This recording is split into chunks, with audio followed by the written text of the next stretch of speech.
world feels a bit toxic and blah these days, doesn't it? The same old people coming up with the same old solutions for big problems that still don't work. We need to change the game. Well, welcome to Women Advancing. Join me, host Kate Byrne, in this dynamic bi-weekly podcast, bringing together female founders, funders, and thought leaders.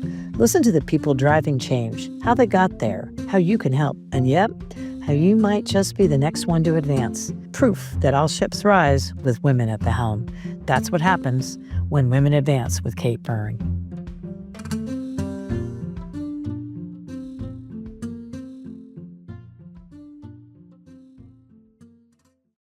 What does it take to lead when the ground keeps shifting and the stakes are high? Well, for my guest, Cindy Solomon, the answer starts with courage. As a leadership expert, author, and founder of the Courageous Leadership Institute, Cindy has spent decades helping teams and executives of Fortune 500 and beyond navigate uncertainty with clarity, confidence, grit, and you guessed it, courage. There's no wonder, and you'll really see it at the end of this episode, why she's been recognized as a guru on the subject. In this episode of Women Advancing, we explore what it really means to have courageous conversations, especially in times of chaos, and what the difference is between those times versus constant disruptions. How to focus on what we control in a situation as opposed to what so many do, which is have a knee-jerk reaction to perception versus reality. We look at how shifting the thinking behind the question, what's the worst thing that can happen, to what's the best thing that can happen. From high-stakes boardrooms to everyday moments of truth, Cindy really does share how leaders can build trust, speak up powerfully, and yet vulnerably, and stay centered when everything around them is in flux. The result? Well, workplace cultures that thrive versus survive, regardless of the world around them. Listen in and let me know what you think. And don't forget to stay to the end to your KB's takeaways. And believe me, there are many. Enjoy. Oh my word. I'm so excited to be introducing one of my favorite people who I've met throughout my career. And it is none other than Cindy Solomon, who's the founder of the Courageous Leadership Institute. Cindy, thank you so much for joining us on Women Advancing. Absolutely. My pleasure, Kate, always. Will you, for just 2 seconds, also share with folks the guru acknowledgement that you just recently got? Yes, absolutely. This is a global guru institute that every year makes a list of who are the global gurus who are making the biggest difference in different categories. And over the past 3 years, I've been lucky enough to be in the top 10 of the top 30 global gurus for leadership, which has been fantastic and such an honor. And I love it. And I'm sharing the list with people like Daniel Pink and, Brene Brown and all those folks. So I feel thrilled with that. Absolutely, as you should. And I just wanted everyone to appreciate how fortunate and why I am so excited that you've agreed to join us today. So let's dive in, my friend. I want to talk first. We'll get into the coaching and the courageous and all of that and the chaos and how to manage it and all of that. I want to start first with you. So how did you even begin? How did this come to pass that this was going to be life's calling, as it were? I wish I could say there was a master plan. I had it all thought out. I took these 5 steps. It was very random, to be honest with you. I'm a recovering corporate executive. I spent the first 16 years of my career inside organizations and left corporate America as VP of sales and marketing for a large packaged goods company that was in the Fortune 50. And when I left, I was just going to take a year off and then decide what I wanted to do and go back inside. And I was fortunate enough that in my corporate career, I had always done main stage work for every organization that I'd worked for because I loved speaking. And so I had been speaking all along for various corporations and all the roles that I held corporately. And the day after my last day of work, my former company called me and said, "Hey, we screwed up. Can you please go do this keynote down in Arizona for us? We'll pay you, et cetera." And I said, "Fine, happy to do it." I go down and it just so happens I'm following the number one business speaker in the world at the time, a gentleman by the name of Gary Heil. And he gets up and he does his thing. And then they feed the audience baked ziti pasta for lunch. And then I get to go on. And you can imagine what baked ziti pasta does to an audience of, let's just say, older men that happen to be in this particular audience, because this was a long time ago in the 90s.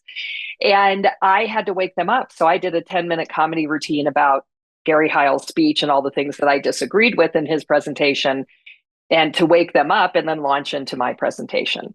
Well, unfortunately for me, Gary's flight had been canceled and he was sitting in the back of the room unbeknownst to me. No. And he came up the aisle at me and said, "Who do you work for?" And I looked at my watch and I said, "Well, as of 24 hours ago, nobody." And he said, "You need to come work with me."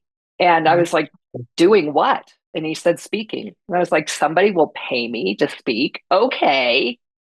And yeah, twist my arm. So that launched my speaking career. He took me under his wing and taught me the business. And he retired 3 or 4 years later. And then I started my own company.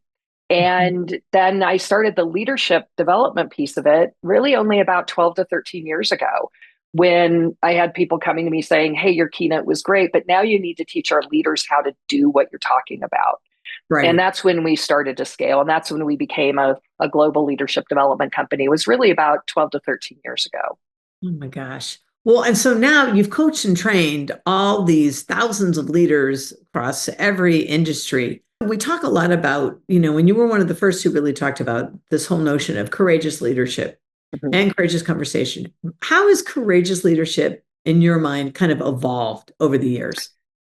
It's interesting because you would think with as much difference, because I've been doing this work now 20, almost 25 years. Right. And now you would think that in 25 years that definition would have changed a ton, but it really hasn't.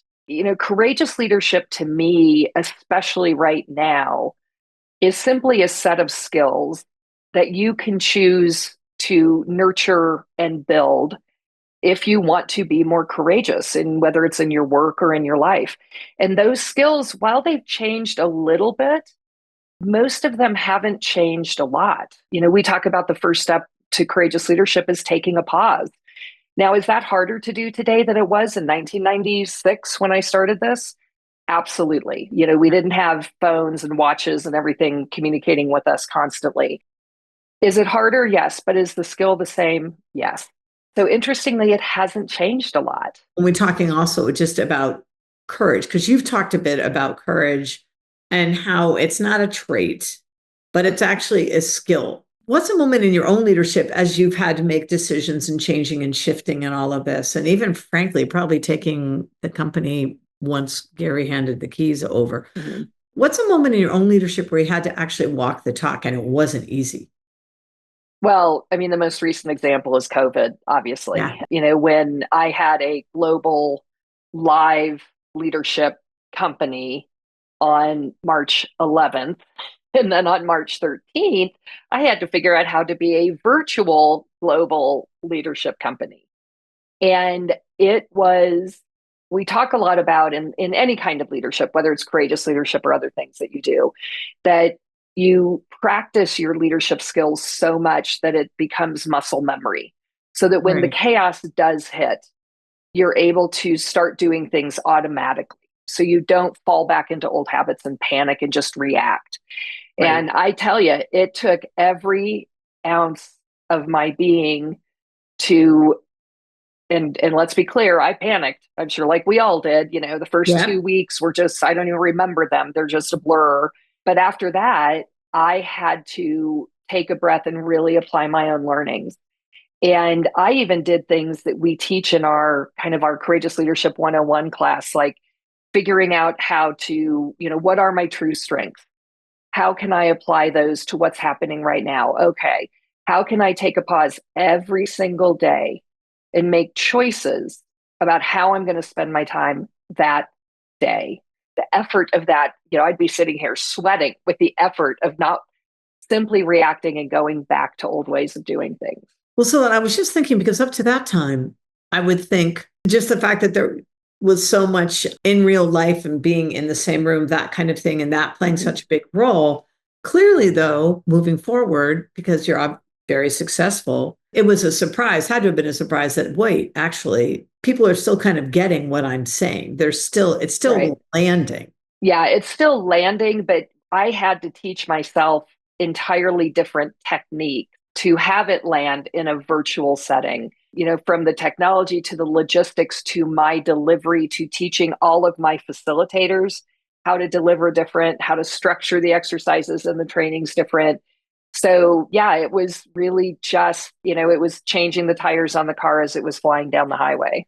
And it also kind of probably had to, I don't know, bring up your own question and bring up a lot of self compassion you had to have Right, while you absolutely. stretching, the synapses and making it and actually learning because it's Yeah. also so easy to your point, it's so easy to just stay where you are and fall into the same Yeah. groups and patterns. Absolutely. Well, and even, and because you do public speaking as well, you get so much energy from the audience. So Right. I had to find a way, I did 72 keynotes in the first 12 months after COVID hit virtually. And to have to, I had to figure out new ways to keep my energy up, to be able to get energy from that little blue dot of the camera rather than from an audience that was relating to me. So yeah, it was a fascinating time. And had it not been, honestly, for me being able to have some tough conversations with myself about how to approach that, I don't think the company would have survived, honestly. That would be the case. Yeah. I just think, especially, I don't know, there's so much challenge taking place. One of the things when we were talking about, gosh, what we wanted to cover in all of this is life is so crazy. Not just one little bit of life, but all parts of life. And you mentioned the word chaos earlier, and it's not new, but we know it sure as heck is getting louder and cropping up so much. Yeah. What's the difference between leading in a crisis and leading in just a steady, constant state of disruption? I mean, I would even think that's probably relevant. Well, it's actually relevant, I was going to say, for entrepreneurs, but I think it's probably for corporates as well. Oh, absolutely. Yeah. I mean, I think that it's relevant for both groups completely. Yeah, yeah. I'm an entrepreneur myself, and I can tell you it's constantly relevant. I think it's the only difference, the skills are the same, but the difference is in making a choice about what's truly a crisis Yeah. and what's simply a disruption. And I think, even just going back to the COVID example for a second, that's when I really started to feel in my bones that in order to be successful, whether it's corporately in a leadership role or whether it's as an entrepreneur or just as a parent, even, is controlling what you can control and taking a pause, taking a breath, and thinking through what is it that I can actually control. And we actually can control whether it's during a crisis or during just constant disruption, which is just that's just business now. I don't care what industry I you're in. agree. It's just annoyance, and I agree. I agree. Yeah, it's just the everyday craziness that is the world that we're living in. And it's none of that's going to change. This is what it is now going forward. But it's making the choice about what you can control in that moment in order to make progress. And I think what the trap we fall into is when a crisis hits, what we see as a crisis, whether it's a real crisis or not, when a crisis hits, if we simply react to it, if we simply go after our first knee jerk reaction, I would bet 50 to 80% of the time we'll fail because we haven't taken that pause to think about, okay, instead of just reacting in this moment, what within here can I control to make progress? And I think that question, I know for me personally, I started asking myself that question when we were trying to, revamp the company over that, 2 months after March 13th of 2020. Okay, this is all, I can't control a pandemic. I can't control my corporate clients pulling back. I can't control them canceling contracts. I can't control what can I control? And I started to realize things like, and I think Watermark, when you were at Watermark, we did this with you guys. I just reached out to all my former and current clients and said, I know things are nuts. You don't have to pay me. Would you like me to do a courageous leadership webinar for your people? What are you Right. struggling with? How can I help? Because that was something I could control. I couldn't control all this other stuff, but I could control my own actions in that moment. And of course, doing that then, when things settled down, led to, keeping my business going. I think the difference between crisis and constant disruption is primarily in our own minds. A crisis is something to react to. Constant disruption is something that you strategically plan for and take action against. Right. You So it's handle it. make you handle it. Exactly. And so it's making that choice. And a really good friend of mine taught me a very valuable lesson 25, 30 years ago that we might not be able to stop our first reaction to something, but we can always make a choice about the second, right? So even if you've already started to react, you still can take that pause, take a step back and say, okay, hold on. I didn't mean to do that. Now I've done it. That's okay. Now let's make a choice about what I do next. What it makes me also think about, do you see a difference in the multiple generations, right, that we work in the workforce? So, regardless of age, Mhm. is that a hard thing for a CEO of an established company versus a founder? Because I would think that for founders, they're always in a state of disruption, but I could also see Mhm. them feeling, oh my gosh, and get panicked. Yeah. It's really interesting. I'm actually working with a couple of very large, like billion-dollar founder-led organizations. Right. And what's really interesting about it is when you're a startup founder, there's no rules, there's no wrong. There's just, we're going to try it. It doesn't work. Ouch, that hurt. I'm not going to do that again. Let's do something else. And they Right. act from what we call blind courage, which is a type of courage we've identified. And they don't attach emotionally to the failures. They just move right through it and go, okay, that didn't work. What do we do next? Right? Yeah, they call them learnings. Exactly. You either win or you learn. Those are the two choices, right? Yeah. So, but then what happens is the larger the organization becomes, and the more the founder is committed to, you can't lead a $1 billion company through blind courage, through just Yeah. jumping, through just running through the fire. You have to be more strategic. You have to slow down. You have to keep it simple. You have to make small changes before you can make the big changes, right? And so Right. what happens is those founders hit a point where they are no longer the right person for the company. They need somebody else, right? Who can slow it down, who can be more deliberate, who can take the pauses, make the choices, etc. So it's very interesting. And the irony is corporate leaders think they want to be more like founder-led organizations, but that doesn't actually work inside of corporations because of all those reasons. Just going to say the So, context is so different. right. But what is interesting is don't be confused by being entrepreneurial, right? Because Correct. being entrepreneurial is a totally different set of skills. And it's, making smart choices and taking small risks and trial and error and all those things. And corporations do need more of that. But yeah, it's really interesting because what I see in both large and small organizations right now, because we have clients across the spectrum, I've got $50 million clients to, $100 billion clients, right? And everybody's making the same mistake, which is they're reacting to a perception first versus a reality. They are reacting before they actually need to because they're panicking based on perception and all the influx of, there's tariffs, there's no tariffs, we're all going to die, we're not going to die. We're right. So they're putting change in place before they need to. Now there are some industries that have been hit really hard. I know I have travel and leisure clients, they're just getting slammed. I have one client who will go unnamed who has 30% of their business comes from Canada that kind of stopped overnight. So those companies, there is a business reality that they are reacting to with these layoffs. Right. I think though, based on my experience across the 30 different industries we're currently working in, people are reacting before the need actually exists because they're afraid. The uncertainty has created that fear. I always call that pre-freaking. Pre-freaking. They're all pre-freaking. Yeah, unless they're in a directly impacted business already, they're pre-freaking. And I get it. I'm an entrepreneur myself. I'm thinking about it, Yeah. right? How Do do I I lay get ahead people of off it? ahead? Yeah. How do I get more money in the bank? Right. So they're pre-freaking, but it's understandable and I get why. I think how people handle the communication around this is so important, obviously. And I do think this is a time, the hardest ask for a leader in a time of chaos is to be vulnerable. Yes. And yet that's the time when it's most important. And to be able to own, I was on the phone with the CEO the other day and it's a smaller company, and he's having to make some layoffs. And these are people who have been with him decades. Like family. And yeah, they're like family. And he, shared with me how he was going to position it. And he's a big feeler.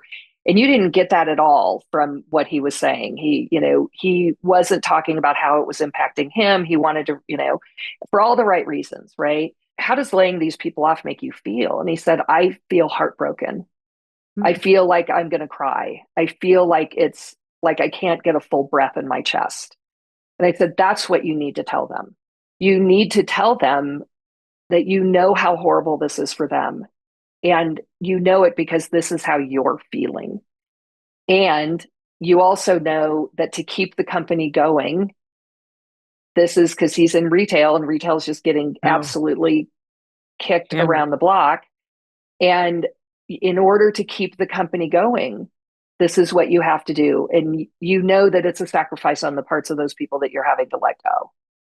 And, he recently emailed me a couple of days ago and said, it went so much better than he ever expected. And also, as hard as it was, everyone left the room, while in tears, feeling as though they were respected, they were cared for. Right. They were seen And and felt. exactly, exactly. So I think it's about being vulnerable. It's about being clear what's the why behind it. Yeah. And it ultimately is always about the business. And sadly, that eventually impacts the people. Right. Always. Yeah, exactly. Because I guess true, really, it's an incredible opportunity to just have, all leaders say it's so lonely at the top. Mm-hmm. It's just one moment when you're actually right arm by arm, side by side, Yeah. sharing a real human moment. Yeah. Exactly. And I think in this day and age, that's so sadly so rare because people always kind of posture or they feel that they have to put on this brave, strong, to be Exactly. courageous, you have to have this big, hard to your, armor, when in Yeah. actuality, not so much. Yeah. Not so Yeah. much. And as a matter of fact, it'll work against you every single time. One other thing that I think is really important, if anybody's listening that has to lay people off, Yeah. is I think we spend a lot of time talking about the people that we're laying off and how you handle that situation. There's this whole other difficult situation of the people who are left. The And survivors. yeah, the survivors, and not only they have survivor guilt, but their teams are all impacted. You're going to have all of the whiny stuff that happens about, well, why did, had two people on my team let go. Why did they only have one? Right. And so one of the things that I've been talking to a lot of my clients is not only do you have to make the people who you've laid off feel respected and cared for and heard and seen, you also have to do that while creating a new level of engagement with the people who are left. And so give them a problem to solve immediately. Like if you do the layoffs on a Wednesday morning, Wednesday afternoon, you meet with the people who are left and you say, okay, you are the people I have chosen to have in the boat with me. Here are Ah, the 5 problems we need to solve, and here are the teams I've created. So that you immediately give them a future focused task to make them feel and create the new team that's going to go forward. that makes so much sense because it instantly, to your point, it's like, okay, present redirects and makes everyone again focus on, okay, so here we are. That was sad. That was awful. And we still have this thing that we need to run because frankly, our customers and everybody's kind of depending on us. Right. So Exactly. let's roll our Yeah. sleeves up and get to work. One of the things I'm really curious about, because this is, that's showing vulnerability, is this whole notion, and it comes up so often, especially across multiple generations, but everybody really wants, they say they want transparency, right? And your laugh already tells me you know what I'm talking about. So everybody wants to know about the numbers or the this or the that.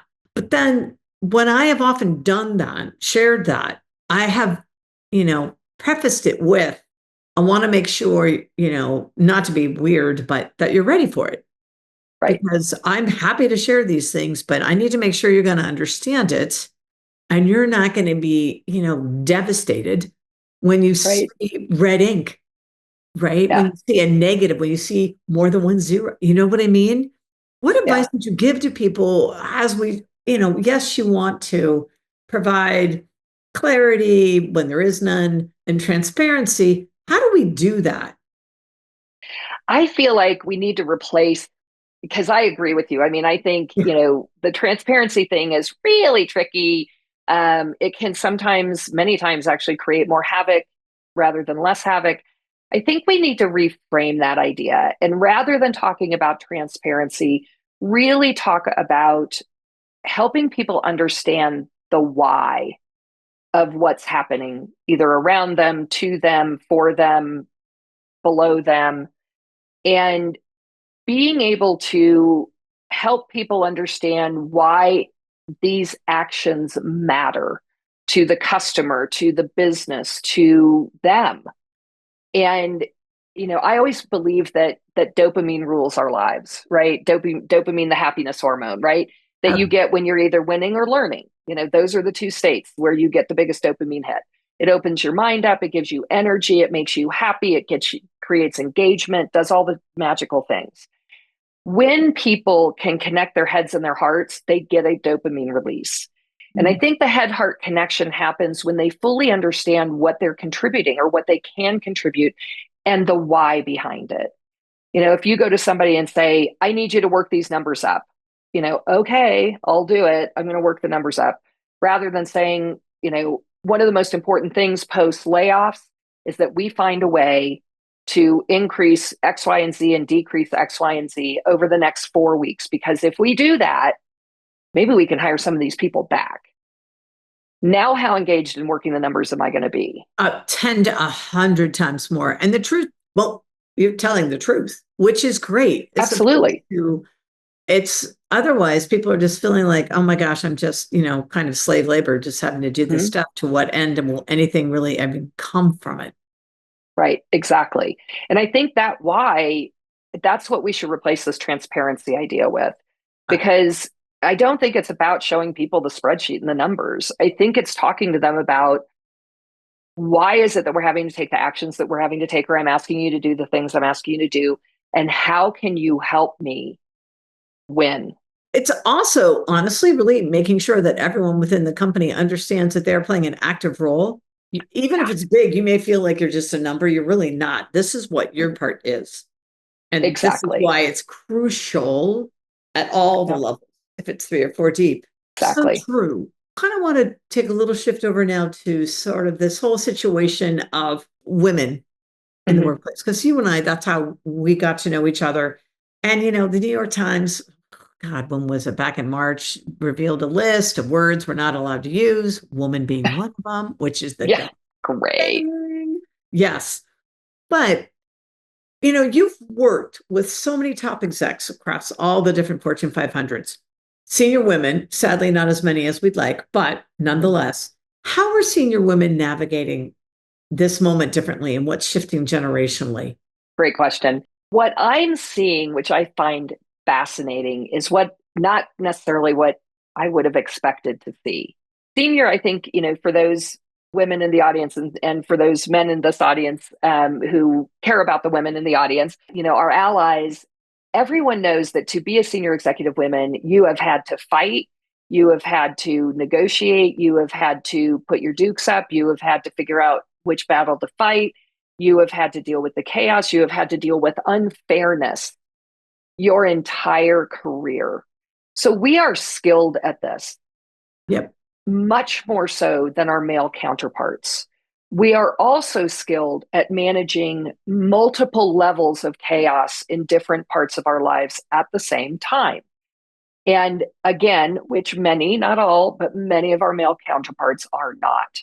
So, what I'm seeing, and I'm waiting for the article to come out about this because somebody's got to be looking at it. Companies with female executives, either at the more than 50% C suite or CEOs, are performing much better, even in hard hit industries. So, fashion is a great example, right? Retail and fashion, if you look across those companies, you look at PacSun, you look at Southern Tide, you look at, I'm trying to think, Duluth, you look at a couple of others that are female CEO led, they are performing so much better than many of their counterparts. And Interesting. I think it's because we already know how to do chaos. We already know how to do this. Are the tariffs fair? No. Is anything fair right now? No. We're used to that. That's our everyday life. Ah, true. I think that we are dealing with this. I think women leaders are dealing with it. And you see it at the board level. I was just with a very prominent board member last week, and she was talking about how the men are freaking out and the women are like, it's okay. Here's what we need to be Got paying this. attention to. Yeah, we got this. Just step aside. We'll take care of this as usual. We'll do cleanup. But yeah, I think we've been trained for this moment. And I think you're seeing it in the companies that are led by women. Well, one of my upcoming episodes is a conversation I sat down with a quantum leadership kind of guru, if you will, Donna Zohar. And Mm-hmm. this is what she refers to is the fact that, generations, these past decades, it's all been Newtonian because primarily men in leadership positions, they think their brain moves front, back, front, back. Women, on Right. the other hand, we are natural systems Quantum thinkers, thinkers. Yeah. quantum thinkers, because our brain goes boop, boop, boop, and boop, boop, boop. Right. So it only makes sense for us, to your points, like, okay, whatevs. And a lot of what you just were previously speaking about in terms of responding versus reacting. Right. And ironically, I would argue also not getting overly emotional. Exactly. Because we've dealt with this before. Men have never, not again, broad brushstroke comment, Right, but right, right. We love most men too. men, yeah, we all love men. Most men have never dealt with an unfair world. And they just, you do not feel the winds of privilege when they are at your back. Yeah. And when you are met with unfairness, uncertainty, things that don't make sense in a linear way, you are flummoxed. And the only thing you can do is react because you can't stop yourself. And I Yep. think that's what we're seeing. So with that, then, as women are getting more and more into power, what is something that women have been told forever in a day regarding power, and what's something they're told too often that needs to just go, Mm. like a myth? Like everyone, Well, I want to, manage your expectations, don't get your right. hopes, kind of thing. Yeah. I think the myth for women is that it's about how good at the job you are. I think when you reach the senior levels, the job is a ticket to entry. And I think in order for a woman to get to that level, she's already really great at the job. It's never about the job. What hurts women when they get to those C-suite levels, or even I would say director, senior director, and they can't get to the C-suite, I think it's because the unspoken thing that we've never been told that we need to be told is that it is all about the network. Yeah. It is all about who you know. And if they know what your strengths are and what you want. And I think we have allies everywhere, but because our allies don't understand what we want and what our Yes. strengths are and how we can apply them for the betterment of the organization or a team or a company, they can't help us as much as they would be happy to help us. And just going back to how men's brains work, give them a checklist. It's not enough to say, oh, well, this guy, is a mentor of mine or this guy's an ally. You need to turn them into supporters by telling them what you want, by when, and why you should have it. So they can then in turn say that when you're not in the room. And even just the way you just spoke that, it's making me really think of it is it's a declaration and a claiming Yeah, versus a absolutely. nice request. A would Mm-hmm. you, could you, Exactly. right? Exactly. And Ah, I think the one of the other myths that I want to talk about, because I just heard this from a dear friend of mine who is a very successful CEO, Lisa Lutoff-Perlo, and she has a new book out called Making Waves, which I highly recommend to everyone. One of the most successful CEOs in the travel business, just an amazing person. And she said the other myth for women is that when somebody says no, that it's permanent. ah, And it's not. If you go for a job and they say no, you go for it again and you go for it again until you get what you want one way or the other. And I right. do think when women hear no, we take that as permanent. And it is simply today's decision. It might not be tomorrow's. So true. And to your point, context changes. Mm-hmm. And also, sometimes when you get that no, that person may have been in just a weird headspace. If Right. I mean, I've had that happen to me where I reached out and said, "Hey, thanks." And they're like, "What? No, no, let's get back on the phone. I'm not done." Right. Okay. So What? Yeah. no. Okay, sorry. We have a different Yeah, definition of no. exactly. Well, no, and I think that's true. Yeah.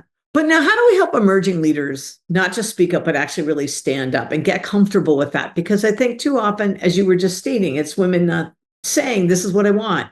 There you go. And that's Right. very vulnerable too. So, how do we make sure that emerging leaders, speak up and stand up and start claiming that too in a way, in a manner, because that's the intergenerational conversation. There are a lot of senior Mm-hmm. leaders who feel like, oh my gosh, this group is so, they're threatened by them. And I Right. get that. They're not meaning to be threatening or annoying. They're just actually doing what we probably should have done, but we didn't Yeah. know we could. Exactly. And I looked at your questions beforehand and I wrote down, you had asked about the multiple generations and you said what gives you hope right now in business, and Gen Z gives me hope Yeah, right. because Gen Z is demanding, they're uncompromising, they're tech savvy, they're resilient, and they are loyal when you give them a purpose. And so for emerging leaders, to going back to your question, Yeah. for emerging leaders, I think we need to be clear that there is a myth in the workplace that when you ask for what you want and you talk about your strengths, it reflects poorly on you. And it's especially for women. Men are not taught that, women are taught that. And I think that's what's held all of us back. I Mhm. honestly believe our habit of asking what's the worst thing that can happen rather than what's the best thing that can happen holds women in particular back, because men have literally do not have that in their heads. Yeah. When I in my presentations I ask a line about, if I'm in front of a women's audience, I say when you're talking about your strengths you feel like you're, the whole audience says what? Bragging. Bragging. Men in the audience will look around befuddled, and I will ask the men in the audience, men, what is it that you think you're doing when you're talking? How do you feel when you're talking about your strengths? And they'll be like, smart. It's like, yeah, yeah. Men feel smart talking about their strengths. Women feel like they're bragging. That's, been societally ingrained in us. And so, and I think this is true for men and women now, is if you're an emerging leader, you need to get clear about what your strengths are and how they pertain to the business and how they move the business forward. And you need to talk about them and share them. And I think even expressing it through that lens of, here's how I'm going to help your business, Mm-hmm. that alone already just emotes confidence and an understanding of the business. Thank you very much. So you're going to, Exactly. right? It's like, this is why I matter. Exactly. Well, yeah, and just to put it in perspective for you, when we do our workshops, in our courageous leadership workshops, we do a strength exercise like this about Mhm. what is your greatest strength and what does it do for the business. That exercise, I am not joking, takes, if it's a primarily male audience, that exercise will take us about 30 minutes. In a primarily female audience, I give it 3 hours. Holy smokes, because everyone has to Well, they unpack, don't know how to talk about it. They don't, right? oh, I'm a good communicator. No, everybody's a good communicator. Well, they aren't, but you know what I mean. Yeah, I What do know is your what you greatest mean. strength? Your my greatest strength is I'm great at boom, boom, boom, boom, boom, right? It's so difficult for women. It's really funny and it's so true. A friend of mine is turning 45 Mhm. and he sent out what he's calling sort of a happiness survey to a few folks, myself being included, to people who he's admired how they built their life. Mhm. And there was a whole litany of questions and how you got to where you are, blah, blah, blah. And he's in, like so many, right, trying to figure out, what do I do now? What am I doing Right. next? And so he said, so have you kind of figured it out? And, yes, no, sort of. I said, sort of. And he goes, okay, well, what is it? What's your greatest strength? What's your purpose? That I put that question off until the very end. I procrastinated. I did all the others because it felt so weird talking about it. Right. And It's I guarantee you the guys didn't skip over that. They were just like, I oh, know no they went. problem. Boop, boop, boop, boop, boop. Yeah. I can only do one. Ugh, How do confused. I choose? Right, exactly. So many. All right. Well, Cindy, what's in closing? I'm kind of curious. One is sort of what's one myth about leadership communication you'd love to retire forever, and then I'll close with a more personal one. So I think the myth about, I'd say the myth about leadership. Let me just make it a bigger question, right? The Yeah. myth about leadership is you either are or you aren't. You have what it takes or you don't. And none of that's true. And for 25 years, I've been proving this with our courageous leadership content. Leadership is simply a set of skills, and courageous leadership in particular is simply a set of skills that you need to choose to go after, and you need to practice them and have the courage to practice them and fail at them until you get great at them and create muscle memory around them. But anybody can be an exceptional, courageous leader should they choose to go after it. There's a great quote by Ruth Gordon that says, courage is like any other muscle, it strengthens with use. Ah, And I think that's the same for leadership. that's a great one. That is really great. Okay, so then in closing, knowing all that you know now, Mm-hmm. what advice would you give your younger self? Worry about only what you can do, not what you can't. Really only judge yourself on what you can do, not what you can't. And it's kind of going back to that. I wish I could have taught my younger self who was so frantic about doing everything really well and, control what you can control and do that Right. really well. And that's it. Period. The end. Oh, Exactly. If Cindy. only. Yeah, right. Exactly. I think it's pretty clear, everyone, why our friend here is a guru. And but seriously, thank you so much. This is definitely a conversation to be continued. So Absolutely. I would love to. And thank you, my friend, for having me. I'm thrilled for all of your success as well and excited and we got to have this time together. wonderful. Thanks so much. I could speak to Cindy Solomon all day long, and you can clearly see why, in fact, she has been listed as one of the gurus of our time with regards to communication, specifically courageous leadership communication. So, where to begin? I mean, seriously, after listening to that episode, I will say what my KP takeaways are. First and foremost, everyone can be a courageous leader. Why? Because leadership, especially courageous leadership, it's a set of skills. It's not just a trait, which means that yes, it can be learned. Right now, what's really happening in these chaotic times is people are doing what I call pre-freaking. We're reacting to perception, not reality. So a way to slow things down, take a breath. Yes, that's a running theme, but it's true. It really does help you. So you can kind of take a minute to step back and figure out how and what can I control. So then focus on what you can do to do the situation, not all the other things that are scrambling around you. Intergenerational leaders, listen up. The best way to handle everybody, especially the younger generations, Gen Z and such, is share the why of a specific task that you're asking them to do. That is going to help you immediately. One, it's going to help develop the leader, the up and coming leader, because I consider most employees up and coming leaders. It's going to get them more ingrained in understanding of the business, which will give them much more skin in the game, as it were. And also just help them better keep their eyes open. As the more they understand the business, the more they can help in a host of other ways, be it from future talent that's needed, the systems and processes that aren't working, areas of potential problems and getting out ahead of them. For females, for female women leaders, all of us, when we hear the word no, it isn't permanent. It's just not yet or just not now. So if you get a no, go back, ask again, not in an annoying way, but you'll understand. And I know I know because we've all been in that spot.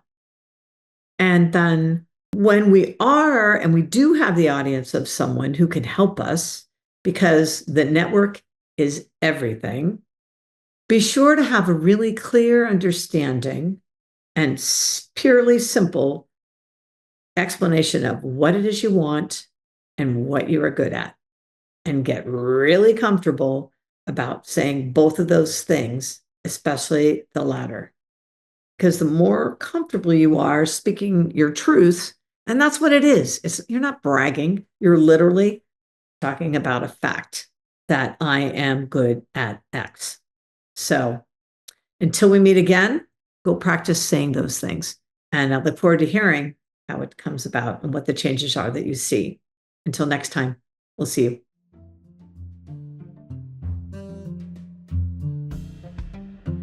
Thanks for listening. May this episode inspire you to move forward. Be sure to go to iTunes, Spotify, katebyrne.co, that's KATEBYRNE.co, or wherever you listen to your podcasts, and listen to even more episodes. Here's to strong women. May we know them, may we be them, may we raise them. And be sure to meet them on the next Women Advancing. Ta till next time.